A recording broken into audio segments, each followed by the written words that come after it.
కృపావార్త కొరకు ఎదురు చూస్తున్న మిమ్మల్ని అందరినీ కృపగలిగిన దేవుడు తన కృపచేత ఆశీర్వదించునుగాక. దేవుడు ప్రతి ఒక్క జీవి కోరికను ఆయన నెరవేర్చేవాడు.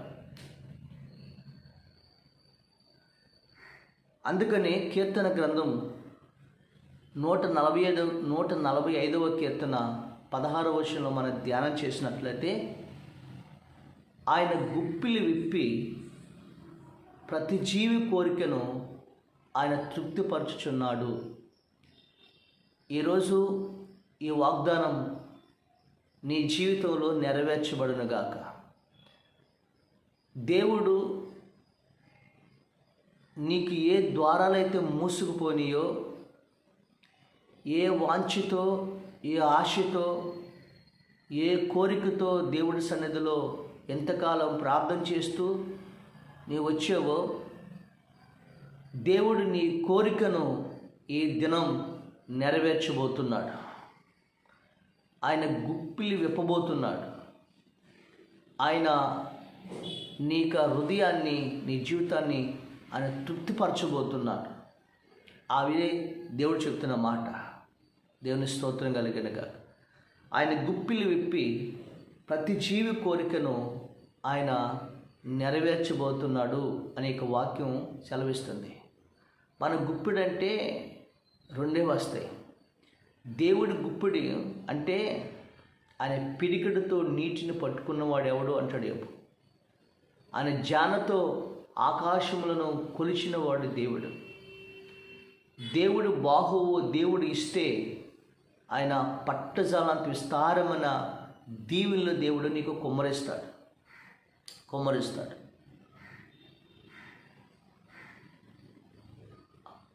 ఆ యొక్క కుమారుడు తల్లితో పాటు షాప్కి వెళ్ళాడట. ఆ తల్లి ఆ కిరాణా షాపు దగ్గర తనకు కావలసినవన్నీ కూడా కొనుక్కుంది. ఆ కిరాణా షాపు ఓనరు తన పక్కనటువంటి కొడుకుని చూసి, ఆ కుమారుడు ముద్దుగా ఉన్నాడని, నీకేం కావాలని ఆయన అది తీసుకో అన్నాడు.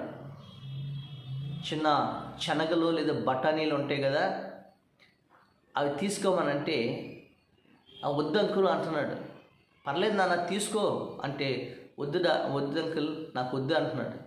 ఆ చాక్లెట్లు ఎన్ని కావాలో తీసుకో అంటున్నాడు. చాక్లెట్లు కూడా నాకు వద్దు అంకుల్ అంటున్నాడు. తల్లి అంటుంది, తీసుకున్నానా, ఎందుకు అంకుల్ ఎన్నిసార్లు బతుకులాడుతున్నాడు కదా, నేను డబ్బులు ఎత్తాలి తీసుకో అంటే, వద్దమ్మా నువ్వు డబ్బులు వద్దులే, పిల్లల్ని తీసుకొని అంటున్నాడు యజమానుడు. అయితే 2-3 సార్లు చెప్పిన తర్వాత నాకు వద్దు అంకుల్ అన్నాడు. సరే, ఆ యొక్క షాప్ ఓనరే అది తీసి ఈ గుప్పిడితో ఎన్ని చాక్లెట్లు తీసి ఆ కుమారుడికి ఇచ్చాడు. తీసుకో మొహమాట పడక అన్నాడు. అప్పుడు ఆయన ఏం చేశాడంటే, అతను గుప్పిడితో తీసి ఇన్ని ఇచ్చాడు. అతను దోషులు పట్టాడు. ఈ కుమారుడు చక్కగా షర్ట్ జేబులో, ప్యాంట్ జేబులో వేసుకుని కుక్కుని వెళ్తూ ఉన్నాడు.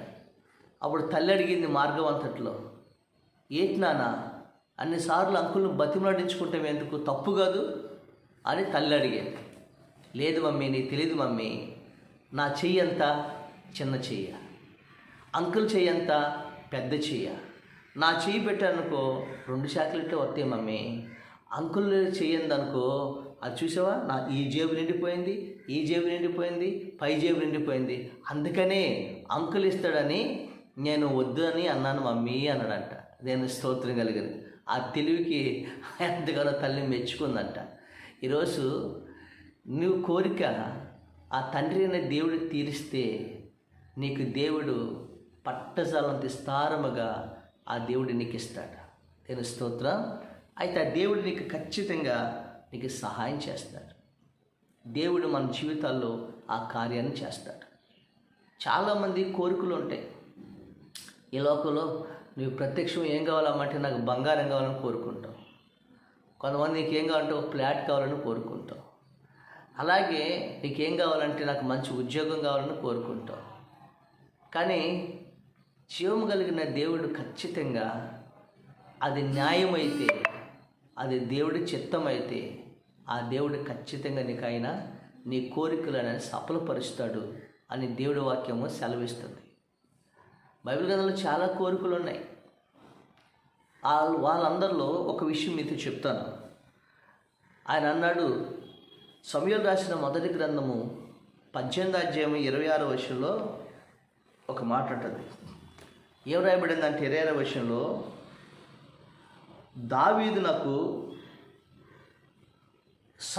దావీదు సౌలునకు అల్లుడు కావాలన్న కోరిక గలవాడై. సౌలుకి అల్లుడు కావాలన్న కోరిక అంట. ఎవరికి? దావీదుకి. కోరిక గలవాడై అన్న మాట ఉంది. హల్లెలూయా. జ్ఞాపకం చేసుకోండి. దావీదు ఎవరు? గొర్రెలు కాసుకునేవాడు. దావీదు పని ఏంటి? అడవిలో గొర్రెలను మేపేవాడు. కానీ దావీదు కోరిక ఏంటి? రాజ్యాన్ని పరిపాలన చేస్తున్న రాజు అయినటువంటి సౌలు కూతుర్ని పెళ్లి చేసుకోవాలని కోరిక. ఏమన్నా అర్థం ఉందండి? దావీదు కోరిక అది. మనం కూడా చాలామంది కోరికలు కోరుకుంటూ ఉంటాం.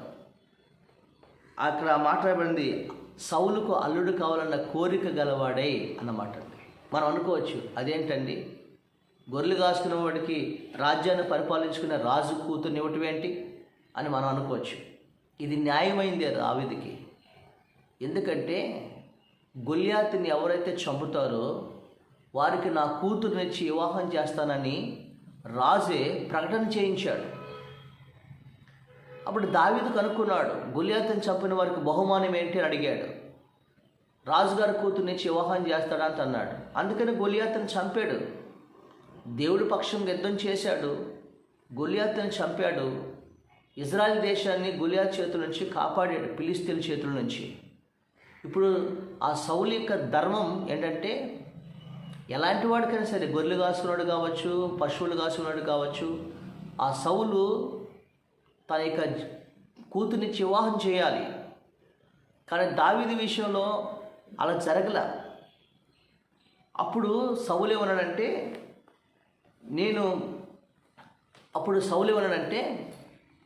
ఈ సౌలు సేవకులు అన్నారు, తన కూతుర్ని నీకు ఇవ్వాలంటే నీ బాలాన్ని మరి చూశాడు కదా. ఫిలిష్తీయుల్లో ఒక 100 ముందోళ్ళు కోసుకుని వస్తే, ఎన్ని ముందోళ్ళండి? జాగ్రత్త వినండి. 25 వర్షం మనం చూసినట్లయితే అక్కడ ఓ మాట ఉంది. 18వ అధ్యాయం 25 వర్షం చెప్తాడు, అందుకు ఫిలిష్తీయులతో దావీదును పడగొట్టు వలన తాత్పర్యము గలవాడై రాజు ఓరిని కోరక రాజు శత్రుల మీద పగ తీర్చుకోవాలని ఫిలిష్తీయుల 100 ముందోళ్ళు కోరుచున్నానని దావీదు చెప్పెను. అంటే సౌలు కూతురుని చేసుకోవాలంటే ఓలి కట్టాలి, కట్నం ఇవ్వాలంట. కట్నం దావీదే ఇవ్వాలంట. ఇప్పుడైతే మనం కట్నం ఆడపిల్లలు అడుగుతూ ఉంటారు. కానీ అప్పుడు అన్నాడు, సరే ఓలి కింద ఒక ఫిలిష్తీయులది 100 ముందోళ్ళు నువ్వు కోసుకునిరా, అప్పుడు సౌలు కూతురుని ఇస్తాడు అని చెప్పేసి దావీదు అన్నాడు, కట్నం కింద. అప్పుడు దావీదుకి సౌలుకు అల్లుడు కావాలన్న కోరిక గలవాడై దావీదు వెళ్ళి ఫిలిష్తీయులు 200 మందిని పట్టుకొని వాళ్ళని చంపి ముందోళ్ళు కోసుకుని వచ్చి దావీదుకి ఇచ్చాడు, ఆ సౌలుకి ఇచ్చాడు దావీదు. అప్పుడు ఏం జరిగింది చూడండి, 26వ వచనం. సౌలు సేవకులు ఆ మాటలు దావీదునకు తెలియచెప్పగా, అప్పుడు తాను రాజునకు అల్లుడు కావాలన్న కోరిక గలవాడై గడువు దాటక మునిపే లేచి వారితో పోయి ఫిలిష్తీయులతో 200 మందిని హతము చేసి వారు ముందోళ్ళు తీసుకుని వచ్చి రాజునకు అల్లుడగడ్డకై కావలసిన లెక్క పూర్తి చేయగా సౌలు తన కుమార్తెని మేకాలను అతనికి ఇచ్చి పెళ్లి చేశాడు. గొర్రెలు కాసినాడు ఏమైనా చెప్పండి, రాజుకు అల్లుడయ్యాడు. దేనికి స్తోత్రం. అది న్యాయమైంది, ఆయన ఇస్తానని చెప్పాడు. ఈరోజు దేవుడు తలుసుకుంటే ఆయన అన్నాడు ఒక మాట, నేల నుండి దరిద్రులను లేవనెత్తి ప్రజల ప్రధానులతోనూ ఆయన కూర్చోబెడతాడు. పెంట కుప్పల మీద నుంచి ఆయన దరిద్రులను లేవనెత్తి ఆయన ఉన్నత స్థానంలో కూర్చోబెడతాడు. ఈరోజు దావీదుకి గొర్రెలు కాసుకునేవాడే అన్నారు అందరూ, కానీ దేవుడు దావీదుని అతని కోరిక తీర్చాడు. దేవుని స్తోత్రం కలిగినగా అతని కోరిక తీర్చాడు. హల్లెలూయా. సౌలు కలుడయ్యాడు, పెళ్లి చేసుకున్నాడు. నీ జీవితంలో దేవుడు ఆశీర్వదిస్తే దావీదైతే చిన్న చెయ్యే, కానీ దేవుడిది పెద్ద చెయ్య. ఇంకో మాట అన్నాడు, దావీదా, సౌలుకి అల్లుడు కావాలన్న కోరిక నీకు అయితే ఒక విషయం తెలుసా, సౌలుకి అల్లుడు కావాలన్న కోరిక అన్నాను కదా, నీవు నా కోరిక తీర్చు, నా హృదయానుసారుడు నీవు, నా ఇష్టానుసార మనుషులు నీవు. నీకైతే సౌలుకి అల్లుడు కావాలన్న కోరిక ఉంది, కానీ నాకైతే నిన్నే రాజుగా చేయాలని కోరిక ఉంది అన్నాడు దేవుని స్తోత్రం.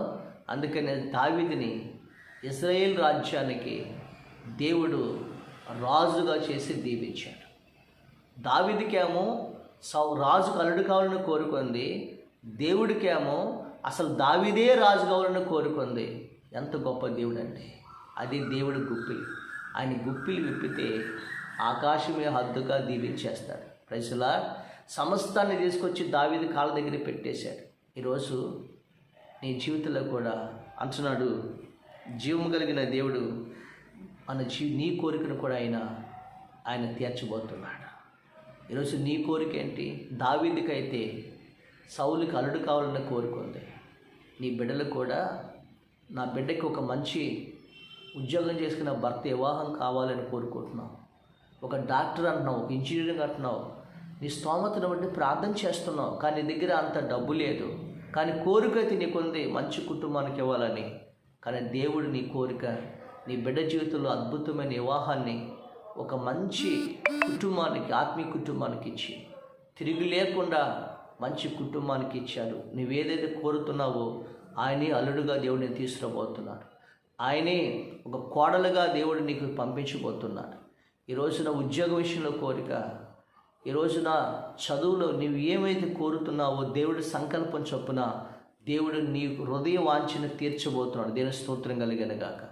నువ్వు భక్తిగా నమ్మకంగా జీవిస్తే నీ కోరికను ఆయన తీర్చబోతున్నాడు. అందుకనే ఎవరి కోరిక ప్రభు తీరుస్తాడు? 3 విషయాలు చెప్తాను. కీర్తన గ్రంథము ఆయన కీర్తన గ్రంథం 10:17 వచనంలో ఆయన చెప్తాడు, బాధపడు వారి కోరికలను ఆయన తీరుస్తాడు. ఈరోజు నువ్వు బాధపడుతూ నీ కోరిక ప్రభు తీరుస్తాడు.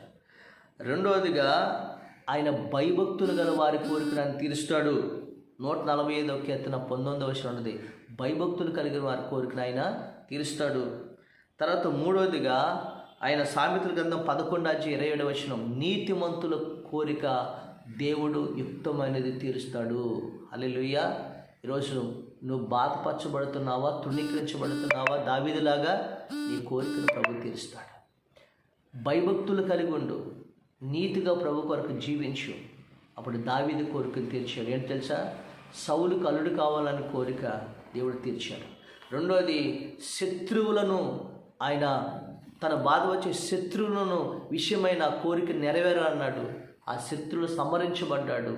దావీదు కోరికను దేవుడు తీర్చాడు. ఈరోజు దేవుడు ఇస్తే, ఆయన గుప్పిలి విప్పితే గొల్లలు కాసుకునే వాడిని రాజైనట్లుగా ఈరోజు నీ జీవితంలో కూడా ఎస్తేరు పని చేసుకునే పని మనిషి నుంచి మహారాణి అయినట్లుగా నీ జీవితంలో మంచి ఉద్యోగం, నీ బిడ్డలకు మంచి సంబంధాలు, వివాహాల విషయంలో, గర్భఫలం విషయంలో, అన్నకి చక్కని సమయాలు కుమారునిచ్చినట్లు గర్భఫలం విషయంలో దేవుడు నీ కోరికను ఆయన నెరవేర్చునుగాక. ఆమేన్. తండ్రి, ఈరోజు ఈ వాక్యమైన నీ బిడ్డల జీవితాల్లో ప్రభా, వాళ్ళు ఏ హృదయ వాంఛ ఏంటో, వాళ్ళ కోరిక ఏంటో అడుగుతున్నారు. తండ్రి, మీరు గుప్పిలి విప్పి వాళ్ళ కోరికను తీర్చి వాళ్ళు తృప్తిపరచమని యేసు నామములో అడుగుచున్నాము తండ్రి. ఆమేన్. దేవుడు మిమ్మల్ని దీవించునుగాక.